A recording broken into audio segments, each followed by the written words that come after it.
Familix, c'est X, bienvenue sur ma chaîne pour une nouvelle vidéo. Aujourd'hui, je vous amène avec moi pour ma première journée de roulage sur circuit. Alors, pour ceux qui n'ont pas suivi l'épisode 1, 2 et 3, je sors de A2. J'ai acheté une Hypersport de 180 chevaux à La Réunion que j'ai fait importer ici à la métropole, qui ne marchait pas et que j'ai réparé, n'y connaissant rien en mécanique, en apprenant sur le tas. Je voulais commencer la piste. J'ai un pote qui est juste devant moi dans la MT-07, Teddy, qui m'a motivé à me lancer. Je voulais commencer avec la ER6N et malheureusement elle n'était pas en état de rouler, donc j'y suis allé avec la grosse. Donc là, gros moment de solitude, d'appréhension, de peur un peu, mais de la bonne peur. Donc voilà, on voit les autres qui commencent à partir sur le côté. C'est bientôt à moi et va falloir se lancer. Donc on y va.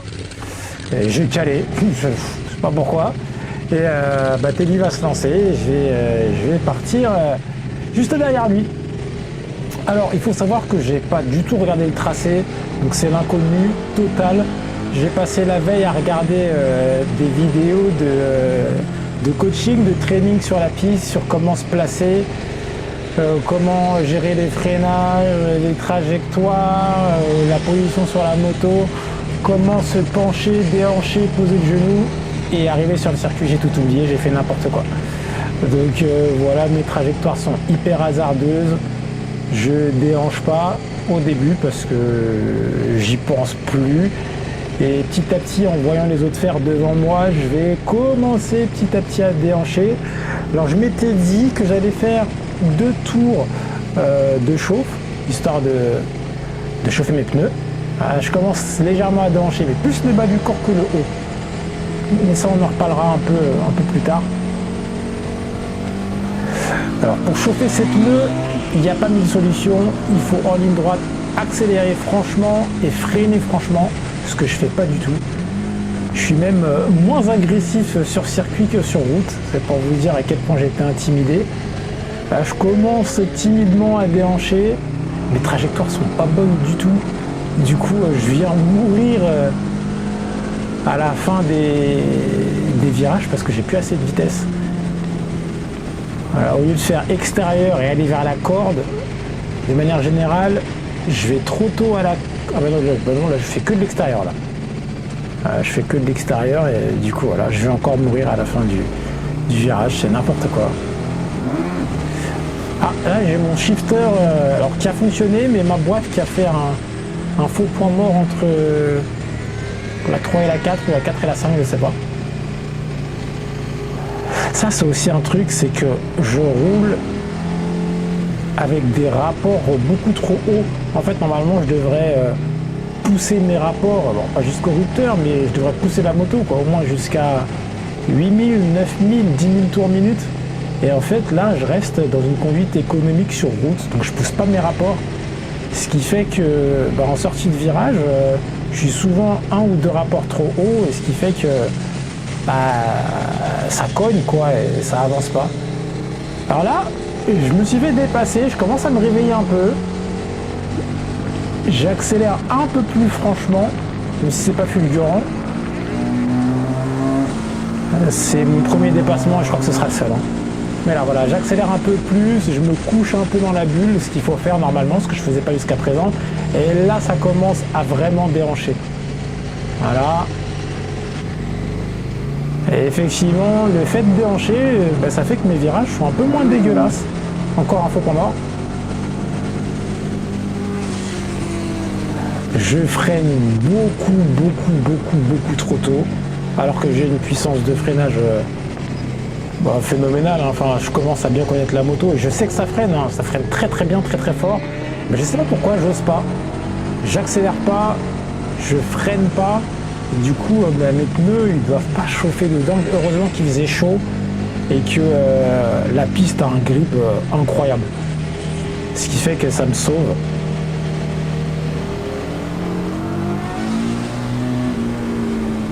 Après, le but, c'est de toute façon pas de suivre les autres, mais c'est d'abord de mémoriser la piste et essayer de m'améliorer sur les trajectoires, sur ma position sur la moto. C'est mieux déjà, au moins là je déhanche. Mes trajectoires sont toujours aussi dégueulasses, mais au moins je déhanche. Mon gros problème, c'est que mon haut du corps est vraiment trop raide. Il faut vraiment que j'amène plus l'épaule dans l'intérieur du virage et que ma tête aille vraiment vers mon guidon. En fait, il faudrait que j'aille embrasser ma main qui est à l'intérieur du virage, ce que je fais pas du tout. Autant le bas du corps, ça va. J'ai posé le genou assez facilement, je crois, dès le deuxième tour. Mais par contre, ouais, maintenant que je vois la vidéo, je me rends compte que le haut du corps, c'est pas ça du tout, quoi. Et c'est ce qui fait que je prends trop d'angle pour les vitesses auxquelles je suis, je prends vraiment trop d'angle. Mais le temps autour s'améliore. On voit en haut à gauche le temps du premier tour. Et il va s'améliorer. Alors encore, je vais beaucoup trop à l'extérieur en sortie de virage. Alors, catastrophique. Mais le temps s'améliore. Donc au moins, je progresse. Je le prends toujours trop large celui-là. Il faudrait que je sois à la corde beaucoup plus tôt. Et là, je commence à sentir qu'il y a du monde derrière et normalement, je vais commencer à augmenter un peu le rythme là. Ah, la position, c'est toujours pas ça. Mais au moins, je prends beaucoup d'angle. 49 degrés à ces vitesses-là, c'est pas normal. C'est vraiment ma position est pas bonne. Et que la trajectoire est pas bonne. Du coup, je mets beaucoup d'angle pour rattraper la trajectoire, ce qui est pas bon.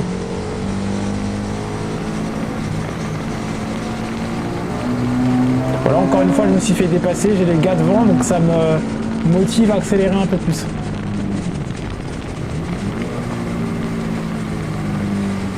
Alors, on voit sur le côté gauche, à l'extérieur de chaque virage, il y a des plots, je crois que c'est 150 mètres, 100 mètres et 50 mètres avant le virage. C'est des repères de freinage en fait. J'étais tellement concentré sur ma position et essayer de me dépatouiller dans tout ce que je devais faire que je les ai même pas vus, je les ai vus que quand j'ai monté la vidéo. Et en fait c'est des repères de freinage, c'est à dire qu'en fait je peux accélérer, je peux bombarder comme un taré jusqu'au moins au premier et commencer à vraiment freiner fort au premier, quoi, ce que je faisais pas du tout, ce qui fait que je fais des temps pourris et que mes pneus je chauffe pas vite, quoi. Là, ça commence à s'améliorer un peu. J'étais un peu plus rapide sur ce tour-là. Et là, ça commence à frotter. Là, je crois que c'est mes sliders qu'on entend. Trajectoire déplorable. Je mets trop d'angle. Et voilà. Résultat, chute. Là, j'étais dégoûté parce que c'est vraiment une chute que j'aurais pu éviter 1000 fois. Je sais pas ce que j'ai foutu. C'est vraiment le... En fait, c'est un facteur de plusieurs choses, mais on fera vraiment un débrief chute à la fin de la vidéo. Mais trop d'angle, position sur la moto déplorable, trajectoire complètement nulle, qui fait qu'en fait, pour rattraper, je mets trop d'angle et je tombe. Ouais, j'ai voulu relever la moto et les commissaires de piste m'ont dit non, touche à rien, on arrive. En fait, c'est pour éviter que... Si jamais je suis blessé et qu'avec l'adrénaline en fait je sente pas et que je relève la moto, que je puisse aggraver une blessure parce que je me suis pété le bras, je le sens pas. Et en voulant relever la moto, j'aurais tout empiré. Donc ouais, ils préconisent plutôt de toucher à rien et de les laisser faire. Les mecs ont été vraiment, ils sont adorables, c'est des bénévoles hein, de ce que j'ai compris de la FFMC.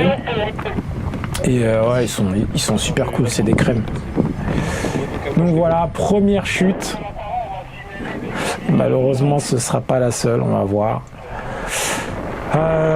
Donc on sort la moto de la piste, voilà, je me mets en sécurité, hors de la piste. Je vérifie que la moto démarre, elle démarre. Ah, premier jour de piste. Heureusement. Ouais, c'est bien. Mais ça va. Ça sert à protéger, ça. Ah, c'est nickel, ça. Il y a juste ça qu'il faut qu'il... Alors, ça glissé? Honnêtement, trop d'angle, je pense. Peut-être j'ai pas assez freiné. Du coup, j'ai voulu tourner quand même et mettre l'angle comme un porc.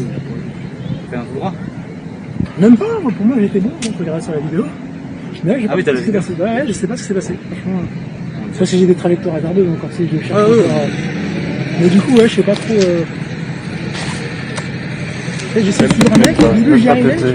Même pas fêté, même pas. Ouais, franchement, j'ai eu de la chance. Même pas. vraiment Pas touché. juste Bien. le carénage un peu rayé. Juste ça. encore. Et ça, c'est bien. Tu le vires, ça, tu le changes et puis basta, quoi. On va trouver des carénages.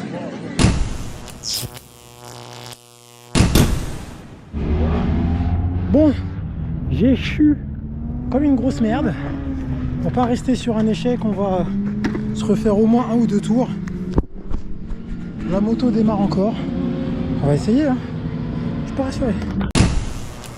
Donc ouais, comme j'ai expliqué, moi après cette chute je voulais rentrer clairement et je me suis laissé influencer. On m'a dit mais non, reste pas sur un échec, alors que pour moi c'était pas un échec, j'avais roulé, j'avais posé le genou, j'étais content, la moto n'était pas trop abîmée donc c'était cool. On m'a dit non, fais au moins 1 ou 2 tours à ton rythme, après tu lèves le bras, tu sors, voilà, juste pour pas rester sur un échec. Et comme un débile, je me suis laissé avoir, je les ai écoutés et j'ai refait des tours, ce que j'aurais pas dû faire, j'aurais dû m'écouter. Et c'est comme ça que je pense que je vais rechuter. Voilà, voilà. Alors là, mon sélecteur de vitesse était tordu, je galérais à passer les vitesses en plus, c'est pour ça qu'il y a plein de ratés sur le passage de vitesse. Premier virage, à chaque fois, je le prends n'importe comment, je sais pas pourquoi. C'est nimp.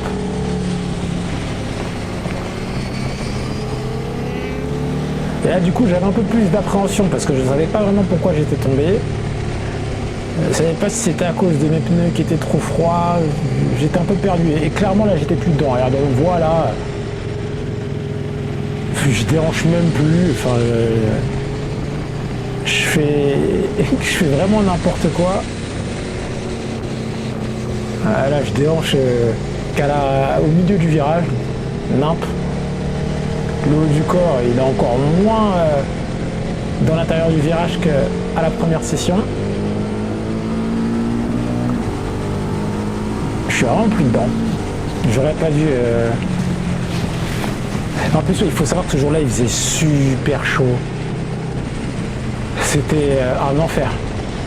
Et en vrai, on dirait pas comme ça, mais un tour de circuit, c'est super crevant. Pourtant, je n'en ai pas fait beaucoup, hein, mais j'étais exténué.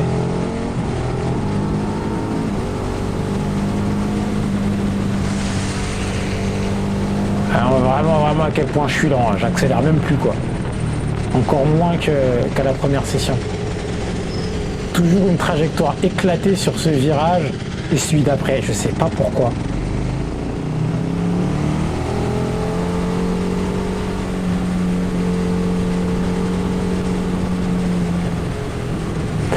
Alors ouais, j'ai mis le point pour la comptabilité du tour un peu plus loin, pour que le premier tour soit comptabilisé, sinon on n'aurait pas eu le temps.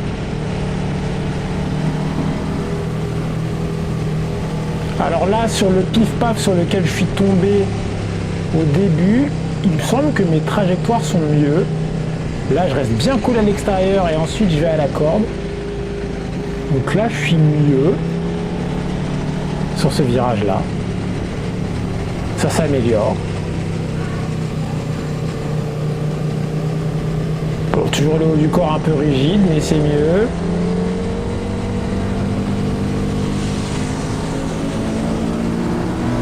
Là on me dépasse, du coup, comme d'hab, je commence un peu à m'énerver. J'essaie de les suivre. Très mauvaise idée, parce que moi je suis débutant et pas eux. Mais là, voilà, là, ce coup-ci, je freine un peu plus tard. J'utilise vraiment, enfin pas vraiment, mais je commence à utiliser les capacités de freinage de la machine et à accélérer un peu plus franchement, même si je suis très très loin d'ouvrir le gaz en grand. J'ai pas osé ouvrir le gaz en grand pendant les sessions. Ce virage il est un peu moins pire que les fois d'avant, je crois, à peu près. Et là au moins j'accélère.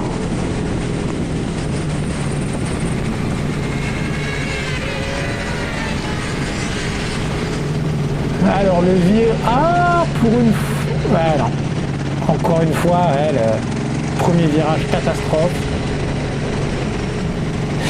Alors le pif-paf, est-ce que c'est mieux?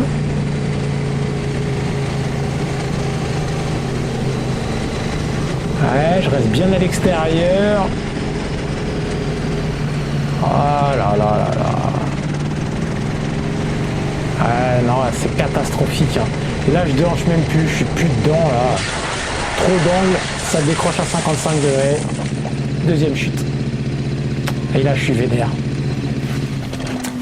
Et là je suis vénère parce que je sais que j'étais pas dedans là. J'ai pas déhanché assez, trajectoire de merde, voilà. Chute. Et là je m'en veux. Et en plus je me dis ouais, non seulement là je suis dans les graviers donc je sais qu'il y aura plus de dégâts. J'ai même pas fait 2 tours et en plus je suis en train de pourrir la session des autres. T'as pas déjà ramassé? Hein? Comment? T'as pas déjà ramassé? On m'a dit fais un dernier tour pour pas rester sur une mauvaise expérience. Ok, là je pense qu'il va Ouais, falloir. là je vais rentrer, mais je voulais pas en plus. Voilà. On va pas d'écouter. 1, 2, 3, soleil. Allez.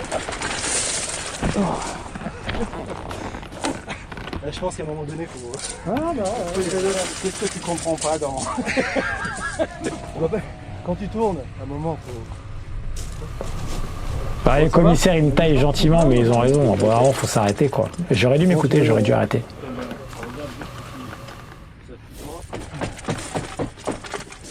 On va voir si on avance. Ouais, mais le but, putain, c'est con, ça avance. Le tout sang, putain. Ouais. Je te dis, hein, je te filme mon GSR. Je te le dis, moi. Bon, ça va? Physiquement, ça va? Ouais, nickel, merci beaucoup. Ok. Là, tu reprends pas? Non, j'arrête. Tu m'étonnes qu'ils voulaient pas que je reprenne. Je pourris les sessions de tout le monde à chaque fois. Je suis désolé pour les mecs qui étaient au circuit Carole ce jour-là. Je suis vraiment désolé.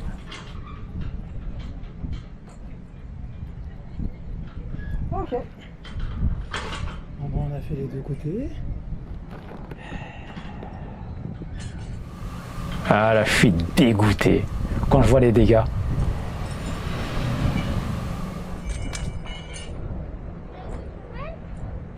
Non, heureusement.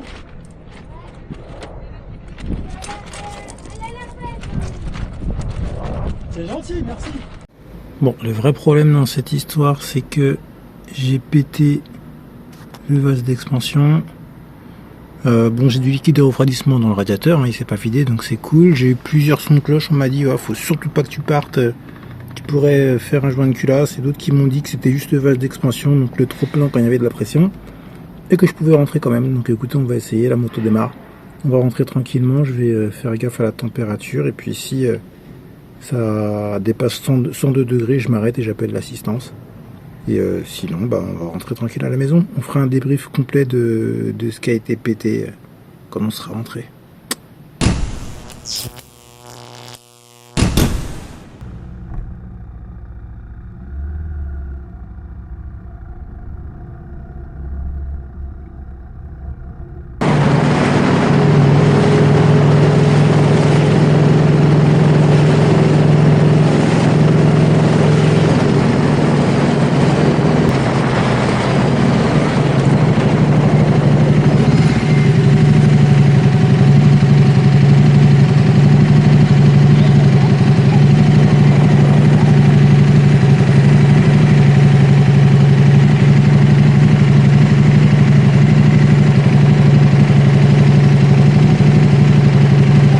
Alors, l'étendue des dégâts.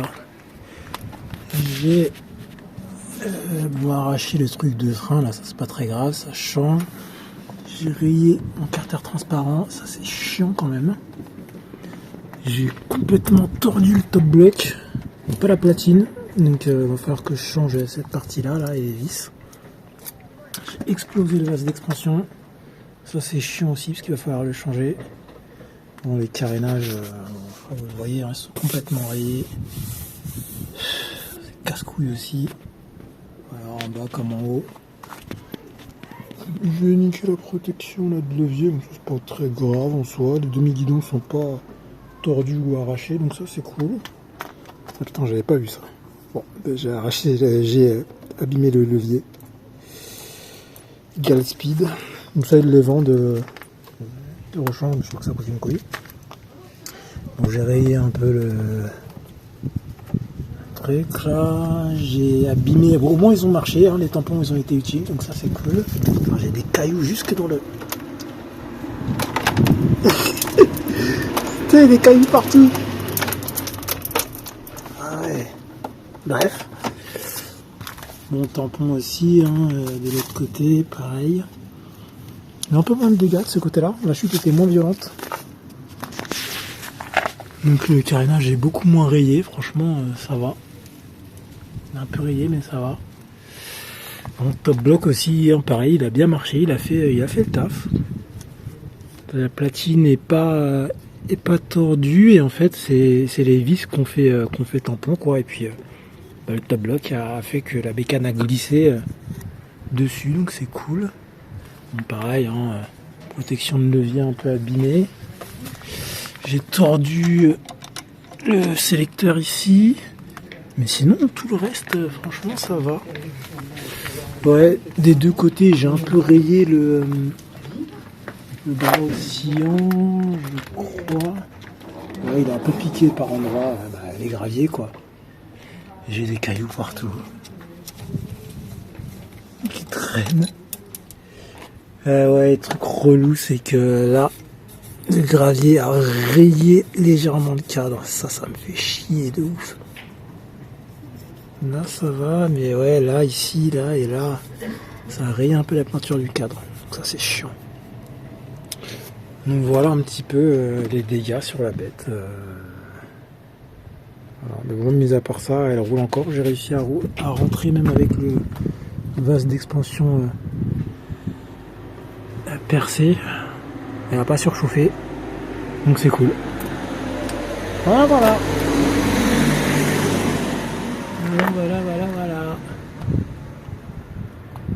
Bon, ça reste une expérience qui a été incroyable. Hein. Franchement, ça va, je m'en sors bien. C'est les carénages qui sont relous, quoi. Et le cadre. Mais sinon, franchement, j'ai pas pété de rétro, j'ai pas... Non, c'est rien, ça. Donc, ouais, non, franchement, je m'en sors bien, hein. Ouais, juste, je comprends pas pourquoi. Mais mon compteur, il est de plus en plus... il commence à partir en couille en fait. Ça c'est chiant aussi. Voilà. Merde. Moins. Ça c'est l'alarme du tracker. J'ai pas mis la deuxième alarme, mais au moins elle marche. Donc voilà un petit peu les dégâts du bordel. On est mauvais. Hein. Il va falloir que je prenne un stage de conduite sur circuit parce que franchement c'est pas glorieux quoi. Mais j'aurais essayé. Écoutez, moi je suis un noob, donc je découvre ce qui se passe sur la moto après une session de circuit, deux moitiés de session quoi. C'est que ouais, le revêtement il doit être vraiment hyper agressif. Bon, après je suis rentré en roulant, mais ouais, le pneu il bouloche. C'est ouf. C'est vraiment ouf, ouais, il est vraiment attaqué quoi. Mais j'imagine que quand on roule sur circuit, les pneus ils tiennent. Ah putain, ils tiennent beaucoup moins longtemps. On va faire un petit débrief général et une conclusion de cette journée piste, de cette demi-journée, ces deux sessions que j'ai même pas terminées. Alors, premièrement, j'en garde vraiment un très très bon souvenir. Pour moi, c'est une très très bonne expérience malgré les petits dégâts. J'ai trouvé ça vraiment génial. Sachant qu'une fois la moto nettoyée, avec toute la poussière enlevée, au final les dégâts sont beaucoup moins impressionnants que quand la moto était pleine de poussière. Donc ça c'est le point positif aussi, c'est que voilà, il y a moins de réparation et moins de boulot que ce que je pensais en sortant du circuit Carole. Donc ça c'est cool, il va falloir que je fasse une peinture quoi qu'il arrive. Et donc elle sera encore plus belle que quand je l'ai achetée, ça c'est l'avantage. Et puis voilà, ça reste une super expérience. Maintenant, on va voir un petit peu ce qui a fait que j'ai chuté et ce qui a fait que ça s'est soldé par deux échecs. Hein. C'est première chose, c'est manque de préparation, clairement. J'ai pas regardé le tracé du circuit, j'ai pas assez préparé la moto, je l'ai pas assez protégée, ça c'est clairement de ma faute. Deuxième grosse erreur, c'est que je suis allé à un roulage gratuit, donc sans formateur, alors que je suis un gros noob, j'avais jamais fait de circuit de ma vie. Grosse erreur. Il faut faire un stage, il faut être avec des formateurs qui vont vous expliquer les trajectoires, etc. Comment prendre les freins, comment accélérer, comment se positionner sur la moto. Enfin bref, voilà quoi. Comme pour le permis, quoi. Faut avoir des formateurs et apprendre. Comme ça, on apprend dans de bonnes conditions et surtout on n'ancre pas des mauvaises habitudes qui seront très difficiles à désapprendre après. Donc voilà. Ensuite, qu'est-ce qui a causé les chutes?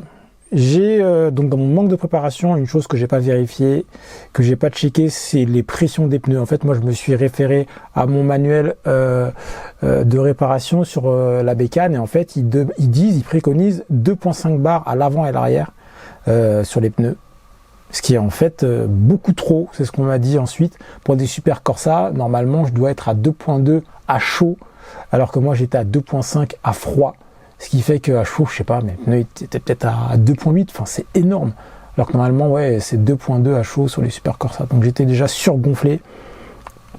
Ensuite, mes trajectoires, hein, clairement, elles étaient vraiment très très mauvaises.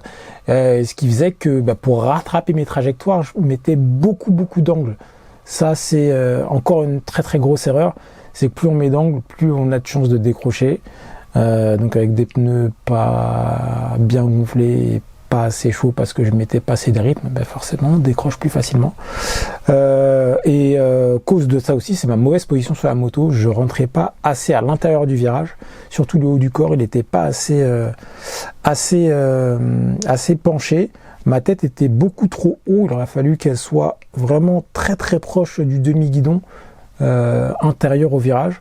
Donc c'est ça aussi qui a favorisé une grosse prise d'angle et qui a aidé à mes chutes. Alors aussi, il faut savoir que la première chute, c'est sur un virage en dévers, donc ça aidait pas non plus. Enfin bref, il y a eu vraiment tous les facteurs qui se sont cumulés. Mais voilà, je prenais vraiment trop d'angle. Quand on regarde sur les deux chutes, la moto décroche à 55 degrés et vu ma vitesse, vu mon rythme, 55 degrés, c'est énorme. C'est énorme pour mon niveau. Je devrais pas être à des angles aussi élevés. Donc trajectoire, position. Voilà. Et il faut vraiment que je bosse là-dessus pour baisser ma prise d'angle et du coup prendre moins de risques de chuter avec un angle moins élevé. Voilà, quoi d'autre? Ouais, je pense aussi que j'étais beaucoup trop focus sur justement la prise d'angle et poser le genou, ce que j'ai fait assez rapidement sans trop de difficultés. Mais du coup, ouais, j'étais peut-être un peu trop omnibulé par ça et j'aurais dû plus me concentrer sur les trajectoires, mes accélérations, mes freinages. D'ailleurs, je sais que je freinais beaucoup trop tôt et du coup, comme je freinais trop tôt, je me disais mais non, mais en fait j'ai encore de la marge. Du coup, je réaccélérais, mais j'arrivais trop vite dans le virage et du coup, je freinais dans le virage. Truc à ne pas faire, c'est n'importe quoi, il faut surtout pas faire ça. Donc voilà, ça c'était pas bien, j'étais pas constant, j'accélérais, je ralentissais, enfin c'était vraiment n'importe quoi. Il y a ça qui était pas bon. Et voilà quoi, globalement, faut que je fasse un stage. Mais en tout cas, tout ce que je retire de ça, c'est que j'ai surkiffé malgré tout et que j'ai qu'une seule envie, c'est de recommencer. Donc la moto, elle est pas très amochée. À l'heure où je vais sortir cette vidéo, elle sera déjà réparée. Il n'y a pas grand chose à changer pour qu'elle roule. C'est surtout le vase d'expansion en fait qui est le plus important. Après, les bitoniaux, la sélecteur, ça sert à rien, ça va me coûter que dalle. Donc la moto va rouler très vite. Je vais bien sûr continuer à vous sortir des vidéos. J'ai plein d'épisodes prévus. Sur plein de trucs sur TuneECU, donc comment gérer les paramètres de la moto, régler le ECU, mettre les cartos, etc., communiquer avec la moto, régler le ralenti, enfin bref, toute la partie connectique, voilà. Je vais vous faire aussi une vidéo sur les coûts, qu'est-ce que ça coûte de rouler sur une Hypersport en sortie 2 à 2, voilà, l'assurance, ce que ça m'a coûté moi, du coup, de l'acheminer de la Réunion vers la métropole, tout ça. Va y avoir ça. Je vais vous sortir aussi un épisode sur tout ce que j'ai installé sur la moto, tous les accessoires, toutes les options que j'ai installées dessus, notamment les alarmes, mon système de dashcam, etc. Il va y avoir quoi d'autre aussi? Enfin, plein de choses. Je vais pas tout vous dévoiler, mais il va y avoir vraiment plein de trucs. En tous les cas, si cette vidéo vous a plu, n'hésitez pas à mettre un pouce en l'air. N'hésitez pas à vous abonner en cliquant sur la petite cloche pour être notifié de toutes les vidéos qui vont sortir. Voilà, et n'en ratez aucune. Bien évidemment, commentez, que l'on puisse échanger les uns avec les autres. Si vous avez des tips sur la piste, si vous voyez des erreurs que j'ai peut-être pas relevées, etc., dites-le moi, ça m'intéresse. J'aimerais bien progresser et avoir des conseils de pistards aguerris, des pistards avertis. Et puis si mon contenu vous plaît, n'hésitez pas aussi à le partager, en parler autour de vous. Voilà, ça fait toujours grandir la chaîne. On est de plus en plus nombreux, ça fait toujours plaisir. Voilà, de savoir que tout ce travail de montage, de tournage, etc. Plaît aux gens et que la communauté grandit. C'est super cool. En tout cas, portez-vous bien, ride safe comme on dit. Faites attention sur la route et à très bientôt pour de nouvelles aventures en vidéo. Salut.